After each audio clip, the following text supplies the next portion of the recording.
des vies et des hommes. Isabelle Rupin.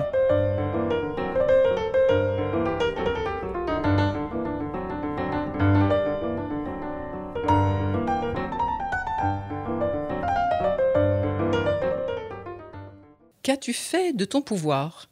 C'est ce thème qui a réuni 200 personnes samedi dernier, le 29 mars, à Laval, à l'invitation des EDC, les entrepreneurs dirigeants chrétiens. Des politiques, des entrepreneurs, des hommes d'église et des femmes également d'église ont contribué à la réflexion sous la forme de plusieurs tables rondes. Et entre deux tables rondes, même si le temps était extrêmement bien rythmé, certains ont pu trouver quelques instants pour exprimer leur intérêt sur cette journée et ou apporter leur témoignage. Je vous propose donc à présent de les écouter. Pierre Guillet, vous êtes, on va dire, le grand patron des entrepreneurs dirigeants chrétiens. Ces assises régionales, elles ont lieu tous les 2 ans des assises régionales et tous les 2 ans des assises nationales. Donc là, on est sur l'année des assises régionales. On a 19 régions aux EDC, donc il y a 16 assises. Il y en a quelques-unes qui se sont regroupées. 16 assises sur globalement 5 semaines.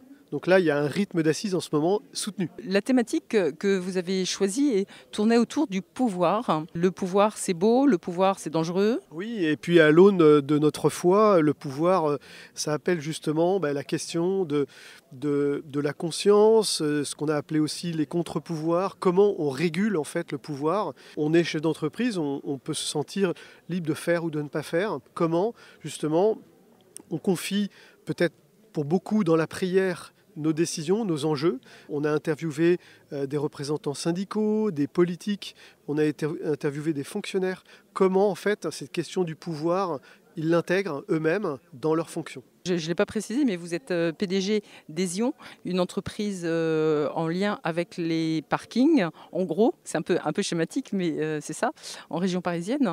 Justement, souvent, on oppose les syndicats et le patronat. Alors, ça peut être une façon de voir les choses. En fait, aujourd'hui, dans des entreprises, en fonction de leur taille, il y a besoin d'avoir une représentation des salariés pour pouvoir avoir des interlocuteurs pour discuter, tout simplement. Et moi, je suis un fervent partisan du dialogue et de la représentation. Donc pour moi, les syndicats, c'est une opportunité. Il y a beaucoup d'entreprises dans lesquelles il n'y a pas de syndicat, mais il y a une représentation au travers des CSE. J'en ai moi-même dans mon entreprise. Tous les mois, c'est un très bon moment pour partager, pour pouvoir prendre le pouls un petit peu de la santé, parfois même psychologique de l'entreprise, parce que l'entrepreneur, il doit se soucier du bien-être de ses salariés. Est-ce qu'ils vont bien ? Est-ce qu'il y a des problématiques qu'on n'aurait pas senties, qu'on n'aurait pas vues ? Et le fait d'avoir cet interlocuteur représentant, ça donne une vraie force, une vraie puissance, en particulier quand on est dirigeant chrétien, parce que ce qui nous intéresse et ce qu'on met au centre, c'est l'humain. Donc c'est pour moi un vrai levier pour pouvoir aller un peu plus dans l'humain quand l'entreprise a une taille où on ne peut plus être en équipe de 4-5 pour discuter. Vous avez combien de collaborateurs ? On est 25. Ça reste à taille humaine, mais les gens ne sont pas tous sur le même site, donc c'est toujours intéressant d'avoir une représentation. On n'a pas de syndicat parce que l'entreprise est toute petite, mais les syndicats jouent leur rôle. Ils ont aussi un pouvoir où on en parlait ce matin de contre-pouvoir, mais au moins de dialogue. C'était le mot de Cyril Chabagnier, le président de la CFTC, de dialogue, de compromis avec l'État sur des enjeux, sur des sujets. Donc je trouve que c'est très intéressant d'avoir cette organisation du dialogue. À partir de quel moment pensez-vous, Pierre Guillet, que des salariés d'une entreprise peuvent dire « Tiens, ouais, mon patron, il est chrétien ». Déjà, la première condition, c'est que le patron lui-même ne cache pas sa foi, en un. En deux, qu'il agisse justement, qu'il soit unifié, c'est ce qu'on défend aux EDC, c'est-à-dire qu'il vive sa foi au quotidien. Donc, quels que soient les salariés, un patron chrétien, ça se voit avant de se savoir. Ça se voit, ça se sent. Ça devrait se sentir. Ça devrait se sentir. Et si jamais ce n'est pas le cas, il faut tout de suite dire à cette personne-là de venir rejoindre les EDC parce qu'on va lui donner des clés pour que ça se sente. Et à partir de là, je pense que dans une entreprise dirigée par un entrepreneur, un dirigeant chrétien, il y a une vraie capacité d'échange, de dialogue. On va plus loin, même beaucoup. On met en place beaucoup de mécanismes dans les entreprises des membres des EDC. On a fait des études là-dessus. C'est le cas dans la mienne, où on ouvre le capital aux salariés Donc nos salariés sont eux-mêmes actionnaires, donc ils ont une casquette un tout petit peu différente de celle du salarié qui vient, qui travaille, qui a son salaire. Voilà, là, non seulement ils participent au projet, on les a impliqués, mais en plus ils sont actionnaires. Et là, tout de suite, ça change la dimension de l'engagement. En tant que président national des EDC, Pierre Guillet, le bilan de cette demi-journée? Ah ben magnifique, on voit la mine réjouie de tous les membres qui sont là, heureux de se retrouver entre eux, heureux de prier, de louer le Seigneur ensemble, et puis d'approfondir un sujet. En fait, les membres des EDC sont aussi très, très curieux, très travailleurs sur les questions de comment étayer mes actions pour les mettre en cohérence avec ma foi. Parfois, je n'ai pas toutes les bonnes idées, je ne sais pas comment faire, et là, je viens de me nourrir. Donc j'ai mon équipe une fois tous les mois, mais une fois tous les ans, j'ai des assises régionales ou nationales où je viens me nourrir, où je viens rencontrer des gens. Ça m'aide, ça me donne du souffle. Et en général, dans les équipes, quand on revient d'assises, on a une bonne pêche et c'est toujours vivifiant. C'est vrai qu'effectivement, de l'extérieur, c'est ce que j'ai ressenti en croisant. Combien de personnes d'ailleurs étaient là? Là, je crois qu'il y avait à peu près 200 personnes inscrites. Très très beau score. Pays-de-la-Loire, c'est une très belle région pour les EDC. Donc voilà, belle représentation, beau temps, beau thème, belle région, belle ville de Laval. Tout était là. Merci beaucoup Pierre Guillet. Puis je crois qu'il faut que je vous laisse rejoindre le prochain atelier qui va se dérouler sur le thème de la foi chrétienne comme source d'équilibre pour l'exercice du pouvoir, avec des témoins de qualité, puisqu'il y aura la pasteur Caroline Schrumpf, notre évêque, Monseigneur Dupont, et le père Alexis Struve, qui est le vicaire épiscopal du patriarcat œcuménique. Oui. Voilà. Oui. Pour avoir la représentation orthodoxe qui est pas facile d'avoir dans toutes les régions, parce qu'il n'y a pas d'orthodoxe dans tous les territoires. Mais là, on a cette chance-là aujourd'hui. Donc, on aura vraiment la représentation des trois confessions chrétiennes, catholiques, protestantes et orthodoxes. Et ça, c'est une vraie grâce. Et là, l'idée, c'est peut-être aussi qu'il vous rappelle vraiment à vos devoirs de chrétien. Oui. Alors, nos devoirs, je ne sais pas s'ils vont être dans cette tonalité-là, mais tout du moins, ils vont essayer de nous éclairer sur la façon dont ils voient la question du pouvoir à l'aune de l'Évangile. Donc, ça sera forcément très intéressant pour nous. Je vous laisse filer alors. Merci beaucoup, Pierre Guillet. Sandrine Germain, votre mari ici en tant qu'intervenant. La société Arfanglab, une société spécialisée dans un EDR dans la cyberdéfense. Alors, je ne vais pas vous demander de parler à sa place, mais vous, en tout cas, de ce que vous avez entendu là dans cette matinée, qu'est-ce que vous retenez? L'espérance, de voir qu'on est dans une société qui n'est pas forcément celle à laquelle on aspire et qu'aujourd'hui, en fait, on n'est pas seul et qu'il y a des beaux dirigeants, des belles personnes qui vont justement faire en sorte que tout redevienne comme avant. Voilà. Comme avant, c'est-à-dire? Une belle société qui a le sens commun et pas l'intérêt général. Quelle est cette distinction entre le sens commun et l'intérêt général? C'est qu'en fait, on est tous des individus, mais qu'on n'est rien tout seul. Qu'on a besoin de l'autre et qu'avec l'autre on avance et que si on ne s'occupe pas de son prochain, rien ne se fera bien. Je disais que vous n'alliez pas parler à la place de votre mari, mais quand même, comment est-ce que sa foi peut l'aider dans son quotidien? Est-ce que vous avez échangé sur cette question? Alors en fait, il gère son entreprise comme un bon père de famille. Voilà, tout simplement. Et qu'est-ce que ça implique? Eh bien, d'être bon, d'être charitable, respectable, respecté, et être un modèle pour ses salariés, avec ses erreurs, avec ses qualités, avec ses défauts. Ce matin, il a été évoqué le fait qu'il ne fallait pas tout le temps opposer l'intérêt économique et l'intérêt humain. Donc ça veut dire c'est possible? Oui, tout à fait. C'est conciliable, la preuve. Il en est la preuve vivante, et son entreprise aussi. Merci beaucoup, Sandrine Germain. Merci. Pardonnez, vous êtes maintenant du groupe Galilée, pôle énergie gaz, et membre des EDC. Qu'est-ce que vous avez appris ou sur quel point ça vous a peut-être dynamisé ces assises? Ce matin, on a eu 2 tables rondes qui étaient très intéressantes, très différentes, avec beaucoup de vérité dans les propos. Ce que je trouve intéressant aux EDC, c'est que les gens se livrent du fond du cœur, avec cette morale chrétienne qui nous anime tous. Et moi, ce que je trouve aux EDC et dans ces amphis, c'est ça. C'est une profondeur que je n'ai pas trouvée dans d'autres organisations que j'ai côtoyées auparavant. Il a été beaucoup question de pouvoir, et puis d'ailleurs c'était le thème de la journée. Ça peut être parfois compliqué d'exercer ce pouvoir en se rappelant qu'il a été confié ou que des hommes et des femmes sont confiés. Alors le pouvoir fait partie de l'humanité. Du coup, c'est la façon de le pratiquer au quotidien dans l'entreprise qui est importante. Et les EDC nous apportent du recul là-dessus, justement. Ils nous ramènent à notre conditions humaines. En fait, dans une entreprise, il y a un groupe d'hommes et de femmes. Et il faut faire les choses avec justesse, avec la considération de l'autre. C'est ça qui est important. Comment concrètement ça peut se mettre en œuvre? C'est vrai que quand on est du côté salarié, on pense forcément conditions de travail, salaire, aménagement peut-être du temps de travail, télétravail, pourquoi pas? Est-ce que c'est compatible avec les exigences économiques d'une entreprise? C'est compatible à partir du moment où tout le monde comprend à quoi il sert, quel est son rôle dans l'entreprise. Moi, j'ai un principe que j'applique et que je prône, c'est l'exigence réciproque. C'est quels sont les devoirs de la direction. Et parmi les devoirs de la direction, c'est de comprendre comment est chacun et les faire grandir. Et quels sont en échange les devoirs des salariés. Et c'est un équilibre en fait. C'est un équilibre permanent. Et si on tient ce discours et qu'on l'applique, ça fonctionne. Alors c'est plus facile dans les plus petites entreprises que dans les grandes, où il faut réussir à appliquer des principes et à les faire appliquer par toutes les hiérarchies. Mais j'y crois vraiment. Et c'est comme ça qu'on avance tous ensemble. Et qu'on a un vrai respect mutuel des salariés vers la direction. Quand je dis la direction, ce n'est pas le directeur, c'est la direction et de la direction vers les salariés. Quand on est chrétien, alors en tant que chef d'entreprise, vous ne l'affichez pas forcément, mais ça finit toujours par se savoir. Hein. Est-ce qu'il y a des attentes peut-être justement plus précises par rapport aux valeurs chrétiennes et à la doctrine sociale de l'Église? Est-ce qu'il y a donc ces attentes de la part des collaborateurs? Alors c'est vrai qu'on ne l'affiche pas. Je pense qu'il faut avoir un comportement qui tienne compte de la pensée sociale chrétienne. Et du coup, les salariés ressentent une approche différente que si on est juste là pour faire de l'argent en fait. Mais en même temps, c'est tentant de faire de l'argent, parce que c'est aussi la pérennité de l'entreprise. Mais il faut avoir des résultats. Il faut avoir un discours là-dessus, et expliquer aux gens pourquoi il faut faire des résultats.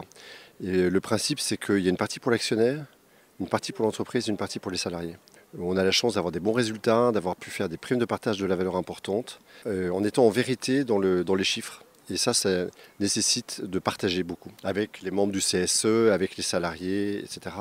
Et encore une fois, c'est un discours en vérité. Et quand il y a des difficultés, il faut les exposer aussi. Il faut savoir les exposer pour mobiliser tout le monde. Et entendre. Et entendre. Au sein du groupe Galilée, donc vous travaillez sur le gaz. Et le gaz, c'est pas précisément une énergie verte. Hein. Est-ce que ça pose aussi des questions? Alors, le groupe Galilée, il y a plusieurs pôles d'activité. Moi, je dirige le pôle qui s'appelle énergie gaz. Mais par exemple, on est en train de développer tout un système pour transformer des cuves de gaz en cuves de récupération d'eau. Ça, c'est très RSE. C'est très dans l'air du temps. Ça fonctionne bien. Et puis le gaz, c'est pas très polluant en fait, contrairement à ce qu'on peut dire. C'est beaucoup moins polluant que d'autres sources d'énergie. Et c'est un mix énergétique. C'est un long sujet, mais il faut un mix énergétique, sinon on ne s'en sortira jamais. Et quand on gère comme vous 9 entreprises, est-ce qu'on peut facilement se laisser distancer avec les préoccupations des collaborateurs? Tout dépend de ce que vous demandez à l'encadrement. Et en fait, il faut être aligné, il faut que tout le monde soit aligné sur des principes de management. Et ça prend du temps que tout le monde soit aligné, mais c'est ça qui est vertueux. Et ça marche. Et ça fonctionne. Donc ça veut dire que également sur votre outil de travail ou votre activité première, vous arrivez à mettre en cohérence la doctrine sociale de l'Église et donc l'activité de l'entreprise. Complètement. Bien, merci beaucoup de ce témoignage, Grégoire Denis. Je vous remercie. Marie-Héline Meigne, vous êtes une artiste mayonnaise que l'on connaît. À l'issue de cette première matinée, qu'est-ce que vous auriez envie de dire comme commentaire? Il y a eu plein de très belles choses qui ont été dites. Moi, il y a plein de choses qui m'ont fait plaisir sur le « et » au lieu du « ou ». Il faut peut-être développer parce que nos auditeurs n'ont pas entendu. C'était pour ne pas opposer tout le temps deux clans, deux positions. Oui, parce que c'est vraiment ce qu'on vit tout le temps. On est tout le temps dans cette opposition et on se laisse entraîner malgré nous. À ça aussi, je trouve. Enfin, moi, en tout cas, je m'y laisse entraîner aussi. Et pourtant, j'essaye de me tenir loin des médias, etc. Sauf de Radio Fidélité Mayenne. Voilà, sauf Radio Fidélité, effectivement. Justement, j'aime bien parce que c'est dans ce sens-là, du constructif et du bien commun. Voilà, moi, aujourd'hui, construire et pas s'opposer. À chaque fois, moi, les assises des EDC, c'est plein d'espérance, c'est super. Alors, dans cette année jubilaire de l'espérance, ça, c'est tout à fait opportun.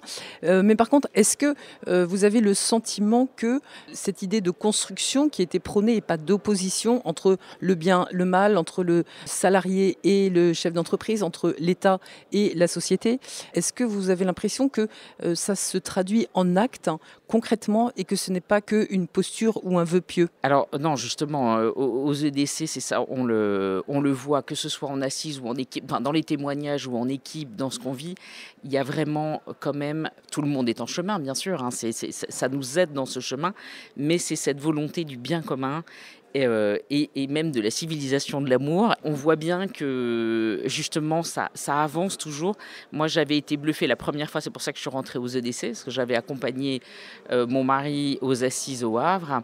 Ça m'avait donné une espérance dingue pour la société en me disant finalement, parce que je l'ai vraiment vu dans tous les échanges et dans les témoignages, que les gens, que si des entrepreneurs ont ce souci-là dans leur entreprise, mais en fait ça ne peut faire que boule de neige. Et donc, oui, je trouve que c'est un terrain extraordinaire pour amener cette civilisation vers du mieux, de l'attention à l'autre. C'est la théorie du ruissellement appliquée à la fraternité.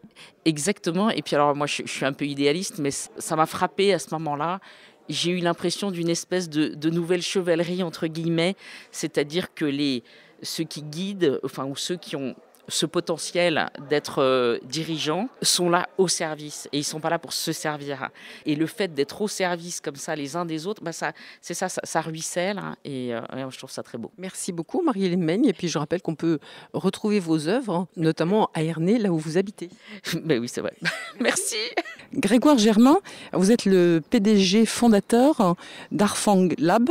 C'est un nom un petit peu compliqué, mais qui a une signification très précise que l'on va comprendre quand vous allez nous donner votre activité de cybersécurité. Alors, ce nom, il ne vient pas de nulle part. Non, le Harfang, c'est une chouette des neiges, qui est un rapace blanc, puis c'est aussi le symbole de la sagesse, la chouette. Et donc nous, on lutte contre les cyberattaquants sur les terminaux informatiques, les serveurs, les machines virtuelles. Et donc le Harfang, ça symbolise un peu cette justice rendue, ce combat contre les cyberattaques. Vous étiez invité aujourd'hui dans le cadre de ces assises régionales des entrepreneurs dirigeants chrétiens autour de la thématique que je cite: comment la foi chrétienne du dirigeant influence-t-elle l'exercice de son pouvoir dans l'entreprise? En gros, vous êtes chrétien et vous le vivez au quotidien dans votre entreprise? Alors déjà, nous sommes une entreprise qui a été créée il y a 7 ans, que j'ai créée avec une volonté forte de mettre la doctrine sociale de l'Église et de donner donner ce sens au centre même de l'entrepreneuriat. C'était ma vision de l'entrepreneuriat. Donc le dire, c'est une chose, le faire, c'est un petit peu plus compliqué. Donc effectivement, c'est ce qui nous a animés pour définir à la fois la raison d'être, donner du sens, les valeurs qu'on demande à chacun de nos employés, qui doivent y adhérer. Et on fait en sorte de choisir les personnes qui sont capables d'adhérer à nos valeurs. C'est quelque chose que j'essaye de maintenir un peu comme un feu ou des braises sur lesquelles on souffle régulièrement. Et c'est sans doute la mission la plus belle dans l'entrepreneuriat. Certes, on doit faire du profit, mais c'est quelque chose qui nous anime tout le temps. Grégoire Germain, est-ce que vous pouvez nous préciser justement quelles sont ces valeurs que vous souhaitez voir mises en œuvre dans votre entreprise par vos collaborateurs et vous-même? Alors ça a été un travail de réflexion qui n'est pas venu tout de suite. Pour tout vous dire, au bout de 2 ans, on a réfléchi, on a fait une première itération. Et après, on a essayé de se recentrer autour de l'humain, des employés, de l'épanouissement professionnel, on peut dire que c'est ça. Et en fait, derrière chaque valeur qu'on a mis, il y a un sens chrétien qui n'est pas complètement exprimé comme ça, mais qui est expliqué. Et on a fait une charte, on a fait un texte qui parle effectivement de la force de l'équipe, de travail en équipe, qui quelque part, le travail en équipe, c'est la charité derrière qui s'exprime. On parle d'humilité. L'humilité, ça veut dire dompter son ego vis-à-vis des autres, ne pas écraser les autres, c'est être très respectueux et tout ça. Après, il y a la précision. Et la précision, c'est tout à fait lié à l'excellence qu'on veut donner. On essaie d'avoir des gens qui, pour s'épanouir professionnellement, ont besoin de trouver un bon terreau professionnel. Donc la précision, c'est éviter le médiocre. C'est vraiment travailler avec passion. En fait, c'est la passion qui est important. Et enfin, c'est la responsabilisation. Ça veut dire se faire confiance aux autres et se faire confiance aussi à soi-même. Et donc ça, c'est la subsidiarité. Et ça, c'est ce que j'essaye, moi, le plus possible de mettre en œuvre, quitte à ce que derrière, il y ait des erreurs, et donc qu'il y ait une expression de la charité par le pardon. Et aussi, tout ça s'entend bien si on met en place une très bonne discipline. Donc voilà, le fil conducteur, après, c'est de la discipline pour faire appliquer ça. Et pour trouver une culture d'entreprise. Et la culture d'entreprise, finalement, elle se définira par ça, mais elle se définira surtout avec ce qu'on laissera aller, et ce qu'on tolérera, toutes les déviances qu'on tolérera par rapport à ça, ça définira notre culture d'entreprise. Donc on doit être très vigilant là-dessus. Et Grégoire Germain, comment est-ce que on arrive, quand on est chef d'entreprise et chrétien, comment est-ce qu'on arrive à concilier les nécessités économiques et les valeurs dont vous parliez tout à l'heure, de charité, de respect de l'humain? Quand vous avez des gens heureux, ils travaillent mieux, hein. Donc en fait, ça a un impact économique positif. Après, il faut aussi partager les richesses. Donc ça, on a un certain nombre de mécanismes qui sont en place, et ça a un coût. Quand vous êtes une entreprise, une start-up qui perd de l'argent, vous allez en perdre un petit peu plus pour partager des richesses que vous n'avez pas. Voilà, c'est juste ça qui est parfois difficile à expliquer, mais ça se fait très bien. Il y a tout un tas de mécanismes qu'on peut trouver dans les entreprises françaises qui sont plutôt assez bien faits. Une dernière question avant de vous laisser rejoindre vos collègues qui sont en train de déjeuner. Grégoire Germain, comment est-ce que vous nourrissez, c'est peut-être très personnel et je m'en excuse à l'avance, mais comment est-ce que vous nourrissez votre réflexion quand vous avez des décisions, des orientations à prendre? D'abord, j'ai la chance d'être bien entouré. J'ai choisi des cofondateurs et j'ai recruté, notamment en ressources humaines. On a une attention particulière. C'est un process long chez nous. On prend beaucoup de soin à recruter des bonnes personnes. Et moi, je pense que je me suis bien entouré. Dieu merci. Et puis ensuite, il y a la prière. Et merci Saint-Joseph. Merci beaucoup à vous, Grégoire Germain, PDG fondateur de Harfang Lab. Merci. Vous êtes toujours sur Radio Fidélité Mayenne et vous écoutez des témoignages ou des retours recueillis à l'occasion des assises régionales des EDC, les entrepreneurs dirigeants chrétiens, qui se sont tenues à Laval le samedi 29 mars sur le thème du pouvoir. Samuel Tual, on vous présente plus, mais on vous présente quand même. Vous êtes PDG du groupe Actual, spécialisé dans l'intérim. Oui, le recrutement en général, l'intérim, le recrutement, la formation et l'accompagnement des demandeurs d'emploi. Voilà, et ce matin, lors de la table ronde où vous avez participé, dont le thème était entre posture et adhésion, comment accepter les contre-pouvoirs sous l'œil de Dieu et des hommes, vous avez abordé la question de l'humilité. Oui, parce que le sujet, il y avait une question autour de l'excès de pouvoir. Et donc, il y a eu tout un propos, évidemment, sur la conception du pouvoir quand on était acteur économique ou en responsabilité au titre des engagements patronaux, parce que je rappelle aussi que je suis engagé au MEDEF, et donc je porte aussi un engagement de ce niveau-là. Et donc la question, qu'est-ce que l'on fait du pouvoir que l'on a? Et donc moi j'ai insisté évidemment sur cette capacité d'avoir le pouvoir d'agir, et le sentiment finalement d'avoir de l'impact dans ce que l'on fait, et pour servir le bien commun principalement, qui est une finalité pour l'entreprise, et puis aussi pour tout ce que l'on peut mener en termes de combat politique, plus politique. Mais autour de l'excès du pouvoir, c'était effectivement de dire à quel moment on n'est pas pris dans l'engrenage du pouvoir. Et donc, j'ai juste rappelé des évidences où finalement, il faut aussi... il y a une question de temporalité, quelle trace on veut laisser de notre passage sur ce que l'on fait. Et aussi avoir l'humilité de penser que tout ce que l'on peut être amené à réaliser, y compris dans l'entreprise, est somme toute assez précaire, parce que rien n'est jamais acquis. On l'a vu d'ailleurs dans le passé, il y a eu plein de choses qui se sont passées, qui ont remis en cause un certain nombre de certitudes. Et donc, il faut toujours avoir ça à l'esprit. Et puis, bien sûr, s'assurer que le pouvoir n'est pas fait uniquement le pouvoir pour le pouvoir, mais tout simplement pour avoir une capacité plus grande à agir et en soutien des convictions qu'on porte dans tous les domaines. Et quand je vous ai entendu, ça m'a fait penser, effectivement, le pouvoir, ça engage aussi, et on peut se rappeler de qui on tient ce pouvoir. et toutes les personnes qui sont confiées à travers ce pouvoir. Oui, bien sûr, les responsabilités en général obligent, et c'est important effectivement de... pour moi, les responsabilités qui me sont confiées est un moteur aussi de motivation et contribue à cet engagement.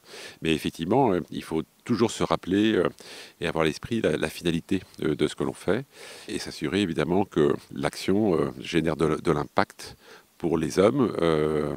Alors on a évoqué aussi les sujets de l'environnement et donc les hommes et la planète en faisant référence à l'encyclique Laudate, et puis faire ça avec beaucoup d'humilité parce que finalement on n'apporte qu'une petite réponse à notre niveau dans chacun des domaines. On a senti aussi, Samuel Toile, que vous auriez bien volontiers parler un petit peu plus politique de votre intervention. Alors là, c'est le moment de dire un mot, si vous voulez. Non, la conviction profonde en tant qu'acteur économique et également acteur engagé dans une organisation patronale, c'est que finalement, il y a beaucoup de réponses qui peuvent être apportées par le monde économique. Et on a vu qu'on est dans une situation qui est assez critique en France actuellement, dans plein de domaines. Il y a beaucoup d'institutions qui ne remplissent plus leur mission. Il y a un problème de rapport à l'autorité. Et la seule instance qui tient encore et qui fonctionne encore dans le pays, ce sont les entreprises, où les hommes et les femmes viennent travailler, respectent le cadre qui leur est donné, etc. Et moi, je pense que les entreprises peuvent apporter beaucoup de solutions à un certain nombre de problématiques rencontrées, peuvent apporter des réponses aussi aux enjeux de transition. Par exemple transition environnementale, typiquement. Mais il faudrait pour ça faire plus confiance au monde économique. Donc on aspire à plus de liberté, là où souvent... l'État, les politiques, a une vision beaucoup plus administrée des choses, où finalement on taxe, on contraint, avec cette idée de répartir la richesse de façon administrée, là où les choses pourraient se faire beaucoup plus simplement dans l'enceinte de l'entreprise. Donc c'est ça que la situation dans laquelle on est aujourd'hui est le fruit de politiques, d'erreurs qui ont été commises dans le passé, que l'on subit, là où aujourd'hui, avec beaucoup plus de rationalité dans le débat, on pourrait bien sûr trouver des solutions, des compromis pour avancer tous ensemble. Samuel Toile, un de vos interlocuteurs aussi pendant cette table ronde, Paul Chaumont, je crois, évoquait que le pouvoir sans contre-pouvoir pouvait effectivement mener à des extrêmes, comme on voit outre-Atlantique, ce qui voudrait dire que finalement ce rôle politique qu'ont les institutions est peut-être important aussi pour limiter certaines outrances que pourra avoir le monde économique. Oui, peut-être, c'est effectivement un point de vue. Moi, je pense qu'avec plus de liberté, le monde économique pourrait vraiment apporter des réponses un petit peu différentes. Alors après, on est aussi dans la cité, donc c'est normal aussi qu'il y ait des organisations, qu'il y ait des lois, des règles, etc. Après, il faut que ces règles, et en tant que chrétien, on doit aussi s'engager à respecter, évidemment, payer l'impôt, tout ça, mais il ne faut pas non plus on soit dans une démarche trop administrée, infantilisée, où finalement la liberté est amputée, parce que je pense que dans les territoires, entre autres, on a, avec beaucoup de bon sens, on a aussi beaucoup de possibilités d'agir plutôt que d'être infantilisé avec des normes et des contraintes qui nous disent, qui définissent finalement le bien, où est le mal. Et la tendance du moment au niveau politique, c'est de dire ce qui est bien et ce qui est mal, avec une vision qui est forcément... manichéenne. Oui, bien sûr, orienté d'un point de vue idéologique. Et on a vu aussi là où ça nous a amené sur un certain nombre de sujets. Je pense notamment aux questions environnementales, où à un moment donné, les politiques menées ont été à contresens de ce qu'il fallait faire finalement. Vous avez évoqué, Samuel Toile, la redistribution des richesses. Est-ce que justement c'est quelque chose qui n'est pas indispensable finalement, et que l'État se mêle de cette redistribution des richesses pour permettre plus, peut-être pas d'équité, mais au moins de stabilité dans le pays, et que chacun puisse vivre décemment? Oui, sur le principe, c'est ça. Mais en réalité, quand on regarde ce qui se passe en France, on est quand même le pays de l'OCDE qui est le plus taxé au monde, avec le plus fort taux de prélèvement obligatoire. Donc il y a beaucoup d'argent qui est prélevé pour financer le système et les politiques publiques. Et quand on regarde l'ensemble des sujets, que ce soit la santé, l'éducation, les sujets de sécurité, est-ce qu'aujourd'hui ça fonctionne bien? Est-ce que la machine à prélever, à redistribuer, est-ce que la pauvreté en France diminue ou pas, etc. Et donc on voit bien que la machine est grippée, parce que la machine à redistribuer redistribue pas forcément nécessairement comme il faut, et puis surtout il y a la perte en ligne avec l'administration, les administrations multiples. Et donc, la conviction qui a été partagée notamment avec l'autre invité qui représentait les salariés. Cyril Chabagnier. Cyril Chabagnier de la CFTC. On a une sorte de point commun qui est de dire qu'il faut qu'il y ait de l'économique et du social. Donc le sujet est bien en complémentarité. On ne peut pas être que dans l'économique sans intégrer la dimension sociale. Évidemment, la CFTC met le social avant l'économique. Le côté patronal met l'économique avant le social. Mais finalement c'est une question de curseur à mettre au bon endroit pour finalement partir d'un principe de dire on crée la richesse et on la redistribue de façon la plus juste possible. C'est évidemment un intérêt commun. Merci beaucoup Samuel. Merci beaucoup. Bernadette Loisel, vous êtes de l'entreprise Vitamine et vous étiez donc à ces assises régionales des EDC. Qu'est-ce que vous auriez à faire comme commentaire aujourd'hui ? Écoutez, c'était très riche d'avoir tant des hommes politiques de droite comme de gauche nous exprimer leur foi, des syndicalistes autant que des organisations patronales, chacun avec voilà, ce qu'il vit, ses convictions et on voit qu'on peut effectivement vivre sa foi dans son activité professionnelle ou politique et que ça apporte aussi un grain de sel à l'action et que ça donne beaucoup de sens dans notre société, dans ce qu'il y a aussi à construire dans le monde. Et alors comment est-ce qu'on peut mettre en œuvre la doctrine sociale de l'Église ? Je pense que par contre il faut être très terre à terre, très vraiment dans le concret, des actions. On avait une femme qui était DRH là, qui nous expliquait comment ça avait permis à travers des groupes de travail dans des groupes d'échange en fait d'avoir du questionnement systématique pour les personnels soignants, qu'elles puissent remonter en fait leurs questions du moment parce que dans le soin il y a beaucoup de choses qu'il faut ressortir et traiter difficiles à vivre et qui sont difficiles à vivre. Et donc le fait d'avoir des lieux d'échange réguliers organisés en fait par c'était sur le sujet du contre-pouvoir qu'elle a amené ça, c'était très concret et dans la vie des gens finalement ça leur ouvre une porte régulièrement dans leur quotidien. Et vous dans votre entreprise Vitamine ? Alors nous, on fait du conseil en restauration collective, donc on est dans des lieux sociaux, que ce soit dans des EHPAD, en restauration scolaire. Effectivement, on a ce souci que le service apporté respecte évidemment les gens et puisse permettre d'aller vers une alimentation la plus durable, avec le respect évidemment des équilibres économiques. Donc ce qui était évoqué sur économie et social, on est en plein dedans dans un sujet comme le nôtre. Et au niveau de vos équipes, salariés, collaborateurs, est-ce que vous avez arrivé justement à mettre cette marque chrétienne ? Alors moi je le partage, mon associé est athée, pour l'instant il n'a pas d'orientation religieuse et on partage très largement sur ces sujets, donc c'est vraiment chouette. Et puis moi je fais attention et on le fait d'ailleurs tous les deux à notre salarié dans la façon dont on travaille avec elle, dans sa vie personnelle aussi qu'on respecte. Voilà, un certain nombre de choses qu'on respecte qui permettent de vivre la foi et de la partager aussi. Merci beaucoup Bernadette Loisel. Merci à vous. Sylvie Cazeneuve-Perret, vous êtes présidente du groupe Poisson Packaging et vous êtes une des intervenantes sur la dernière thématique de la journée, comment la foi chrétienne du dirigeant influence-t-elle l'exercice de son pouvoir dans l'entreprise ? Donc un très vaste sujet. Est-ce que vous pouvez déjà peut-être nous présenter un petit peu votre entreprise ? L'entreprise Poisson Packaging, c'est une entreprise qui a un peu plus de 80 ans maintenant, qui est née dans la Sarthe, qui a exploité jusqu'à 3 usines, dont une en Mayenne, à Saint-Denis-d'Anjou. C'est là que nos histoires se sont rencontrées en 1995, lorsque j'ai intégré l'entreprise qui avait déposé son bilan. À la demande d'un de ses actionnaires, j'ai accepté de travailler avec lui quelques temps pour réorganiser l'entreprise.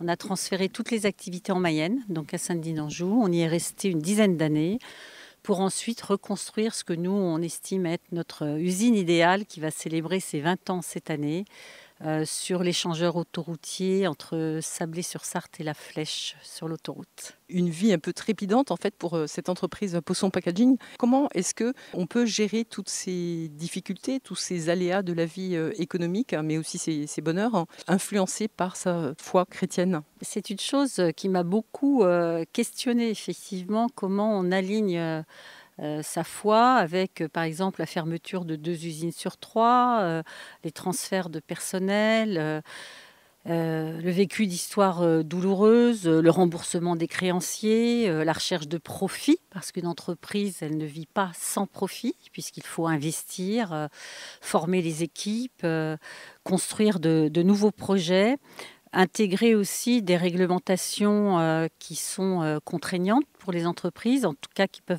paraître l'être, comme celles qui vont venir piloter aujourd'hui toutes les réglementations environnementales, sociales, sociétales.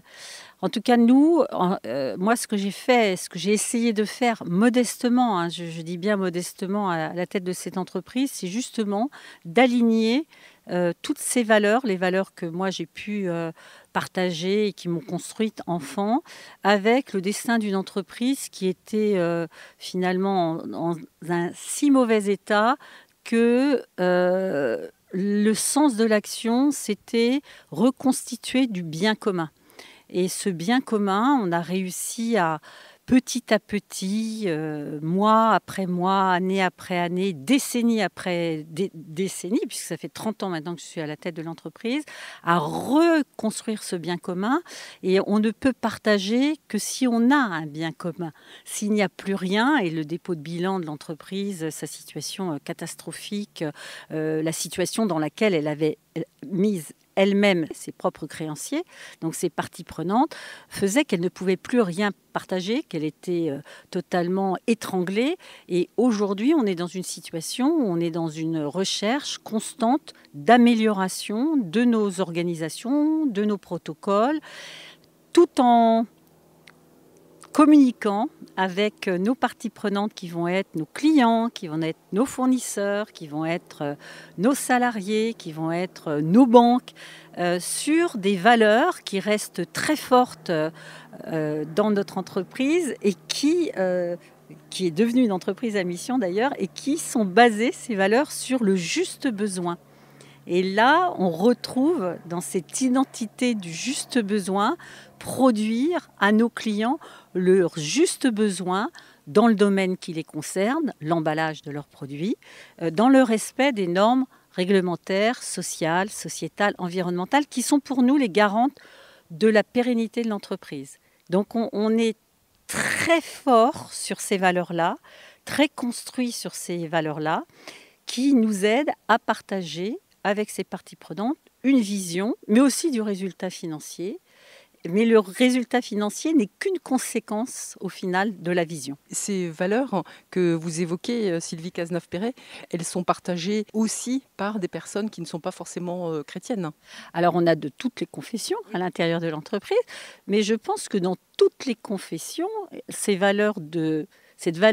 reconnaissance du bien commun et de soi-même, ses compétences, sa capacité, sa compréhension du sujet au service du bien commun, ça peut être partagé. C'est quelque chose d'assez inné. C'est ce qu'on retrouve très facilement dans une famille qui veut faire grandir ses enfants. On retrouve ces valeurs-là. Après, leur donner du sens dans un milieu économique, c'est parfois plus compliqué. Moi, ça m'apparaît assez spontanément facile, je peux dire ça. Parce que je pense que je ne serais pas entrée dans cette entreprise si je n'avais pas eu profondément la foi en ce que les personnes pouvaient développer comme capacité de compréhension, d'enthousiasme dans le bien faire. Et c'est quand on fait bien qu'on garde nos clients, qu'on développe d'autres clients. Donc ça, c'était, je pense que cette foi que j'avais et que j'ai toujours dans le fait que l'être humain fait bien souvent mieux que mal, ça, je n'ai pas perdu cette conviction-là et cet enthousiasme-là à partager cette vision-là et ce mode de management-là. Sylvie Cazeneuve-Perret, c'est une belle espérance que vous partagez en cette année du jubilé sur l'espérance. J'ai juste une dernière question, parce que je crois qu'il faut que je vous libère. Quand vous parliez du juste besoin, ça s'adresse aussi aux salariés de l'entreprise. Oui, exactement. Et on a développé un un système notamment, puisqu'on est isolé, on est au bord d'une autoroute, comme je vous l'ai dit, d'allocation d'un véhicule pour que les personnes puissent venir chez nous directement. Et ça, c'est une mesure à la fois sociale, à la fois économique, à la fois environnementale, qui fait que on a partagé autrement la richesse de l'entreprise, en tout cas le résultat du travail des personnes, pour qu'ils ressentent directement le plus que l'entreprise peut leur apporter et qu'on fasse pratiquement famille autour de ces valeurs-là. Eh bien, merci beaucoup Sylvie Cazenave-Perret. Je vous libère pour votre intervention maintenant. Merci beaucoup. Merci beaucoup. Charles-Édouard de Coriolis, vous avez assisté donc à cette journée organisée par les EDC. Alors quel est votre sentiment à l'issue de toutes ces tables rondes que vous avez pu entendre, de ces rencontres, de ces partages ? Alors ça a été une très très belle journée. Vraiment, alors j'ai eu la chance de pouvoir faire partie de l'organisation de cette journée. Ça fait 6 mois qu'on était sur cette préparation, une petite dizaine, chacun avec son champ de compétences. Le mien a été de faire le lien avec les intervenants et je trouve que le résultat a été très satisfaisant. On a eu 3 tables rondes et puis un grand témoin, donc avec des angles différents mais toujours sur un sujet, j'ai trouvé très passionnant. Puisque qu'as-tu fait de ton pouvoir, un peu en référence à qu'as-tu fait de ton talent, comment l'as-tu utilisé, et j'ai trouvé qu'à la fois la table ronde politique, la table ronde théologie ou entreprise ont vraiment mis en exergue chaque vision qu'on pouvait avoir au sein des entrepreneurs et dirigeants chrétiens. Voilà, donc c'est je dirais un grand succès, puisqu'on était plus de 200. Dans une très belle salle au lycée d'Avenières, avec un temps merveilleux. Tout était réuni pour qu'on passe une bonne journée, avec aussi un déjeuner excellent fourni par Sycomène. Donc, avec le sourire qui régale. Avec le sourire qui régale. Et puis, je n'oublierai pas la mousse au chocolat. Ce qu'il faut retenir aussi, peut-être, c'est ce à quoi servent ces journées. C'est pas juste à se regarder le nombril et à se gargariser de belles formules. C'est peut-être aussi un élan pour les jours à venir, les jours, les semaines, les mois. Au sein des entrepreneurs et dirigeants chrétiens, c'est bien sûr la pensée sociale chrétienne qui nous anime. Et c'est comment vivre finalement sa foi de chrétien au sein de l'entreprise. Comment concilier les deux sans faire de prosélytisme, mais sans compromission non plus. Donc un bilan tout à fait positif de ces assises régionales des EDC accueillies à Laval ce samedi 29 mars. Merci beaucoup Charles-Édouard de Coriolis. Merci à vous Isabelle. C'était donc quelques-uns des témoignages recueillis à l'occasion des assises régionales des EDC, les entrepreneurs dirigeants chrétiens, qui se déroulaient à Laval ce samedi 29 mars sur le thème « Qu'as-tu fait de ton pouvoir ?»